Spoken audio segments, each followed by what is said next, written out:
तो आज हम क्या करेंगे, आज मैं आपको कुछ चित्र दिखाऊंगी। क्या दिखाऊंगी? चित्र। किसके चित्र दिखाऊंगी आप बताओ? पेड़ पौधों के चित्र दिखाऊंगी मैं आपको, है ना। आपको पेड़ पौधों के चित्र दिखाऊंगी और चित्र दिखाने के बाद मैं उनकी उपयोगिता बताऊंगी आपको। क्या बताऊंगी? उपयोगिता। उपयोगिता का मतलब समझते हो? उपयोगिता का मतलब होता है कि वो पेड़ पौधे हमारे क्या क्या काम आते हैं। ठीक है, अब मैं कुछ पेड़ पौधों के चित्र दिखाऊंगी आपको। ठीक है, ठीक है बेटा। देखो, ये किसका पौधा है? एक एक देखेंगे अपन। ये किसका है? गुलाब का पौधा। किसका पौधा है? ये फूल आ रहे हैं इसमें। ये किसका पौधा है? गुलाब का। गुलाब के पौधे में क्या आते हैं? फूल आते हैं। कौन कौन से कलर के आते हैं? येलो भी आते हैं गुलाब, रेड भी होते हैं, पिंक भी होते हैं और सफेद भी होते हैं और ब्लैक भी होते हैं और ऑरेंज कलर के भी होते हैं। ऑरेंज मतलब सैफरॉन कलर, उस दिन बताया था ना मैंने आपको। ऑरेंज जिसको अपन नॉर्मली बोल देते हैं, लेकिन ऑरेंज कोई कलर नहीं होता। अपन क्या करते हैं, कौन से कलर के होते हैं? सैफरॉन कलर के भी होते हैं, है ना। ठीक है, समझ में आ गए? गुलाब के फूल किस किस काम कौन से कलर के होते हैं बताओ? Red, saffron, white, black, blue, pink और येलो। हाँ राइट, पीला तो नहीं बोला, और येलो। ठीक है, 7 कलर्स बता दिए मैंने आपको। 7 कलर्स के होते हैं, और भी होते होंगे पर मैंने देखे नहीं है। ठीक है, गुलाब के फूल। और फिर गुलाब के फूल का क्या उपयोग है? एक तो इसमें खुशबू आती है, इससे क्या बनाया जाता है? इत्र बनाया जाता है। गुलाब के फूल से, जो गुलाब के फूल होते हैं ना, उनसे क्या बनाया जाता है? इत्र। मतलब इत्र का मतलब जब समझते हो तो जो कपड़ों में लगाने के काम आता है, जिसको स्प्रे बोलते हैं या सेंट बोलते हैं या कुछ भी बोल सकते हैं अपन। इत्र उसका शुद्ध रूप है इत्र। समझ गए आप? इत्र जो कपड़ों में लगाने के काम आता है और खुशबू, उससे क्या होती है? खुशबू आती है। ठीक है, समझ गए आप? और दूसरा उपयोग क्या होता है गुलाब का? गुलाब से क्या बनाया जाता है? गुलकंद बनाया जाता है ना। गुलकंद बनाया जाता है ना।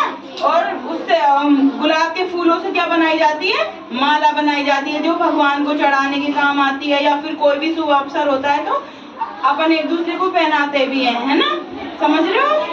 तो ये उपयोग हो गए, कुछ उपयोग ये हो गए अपने, है ना। और अब मैं दूसरा पौधा बताती हूँ। ये किसका पेड़ है? ये छोटे रूप में है, लेकिन ये किसका पेड़ है? आम का। किसका पेड़ है? आम के पेड़ में क्या लगते हैं? आम। आम से क्या, आम गर्मियों में लगते हैं। फिर आम क्या करते हैं, पहले छोटे जो कच्चे रहते हैं ना, हाँ बेटा, अपन अचार, उनसे क्या बनाते हैं? अचार भी बनाते हैं। और क्या बनाते हैं? उनसे छाछ भी बनाई जाती है ना। और उनसे अमचूर भी बनाया जाता है सुखा के, है ना। और जो पक जाता है तो फिर वो आम बन जाता है। उसका क्या करते हैं अपन? खाते हैं। फिर उससे आमरस भी बनाया जाता है। आमरस भी बनाया जाता है, आपने पिया है आमरस? और मैंगो जूस बनाया जाता है, आमरस बनाया जाता है उसको, है ना, कहते हैं ना मैंगो जूस, तो वो भी बनाया जाता है। तो आपने पिया है?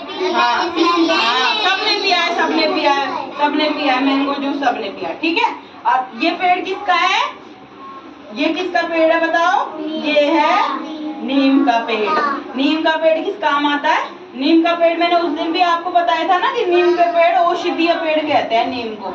नीम की जड़, पत्तियां और तना सब काम आते हैं। जब गर्मियों में फुंसी हो जाती है ना, तो उसके तने से रगड़ के और लगा दे, उस तने पे से छिलका उतार के रगड़ के लगाने से फुंसियाँ ठीक हो जाती है। और किसी के सिर में डैंड्रफ हो जाता है ना, तो नीम की पत्तियों को पीस के लगाने से वो सारा डैंड्रफ ठीक हो जाता है। हाँ बेटा, पपीता का पेड़ भी आपके घर में? अच्छा, और बताओ ये पेड़ किसका है? ये पेड़ है केले का। देखो उसमें केले लग रहे हैं, है ना। ये पेड़ किसका है? केले का। केले का क्या उपयोग होता है? केले का उपयोग, केले के खाने में उपयोग होता है ना। और केले के पत्तों को शुभ अवसरों पे क्या लगाते हैं अपन? अपने घरों में लगाते हैं। शुभ अवसरों पे इनको क्या करते हैं? अपने घरों में लगाते हैं। लेकिन केले के पत्ते, केले में बीज नहीं होते ना। केले को अपन आराम से खा लेते हैं, जिनके दांत भी नहीं होते वो भी खा सकते हैं ना। और केला क्या करता है? कार्बोहाइड्रेट का बहुत अच्छा स्रोत होता है, तो वो तुरंत एनर्जी भी देता है। ठीक है, समझ गए केले का उपयोग? और ये पेड़ किसका है? बरगद का। ये किसका पेड़ है? बरगद का।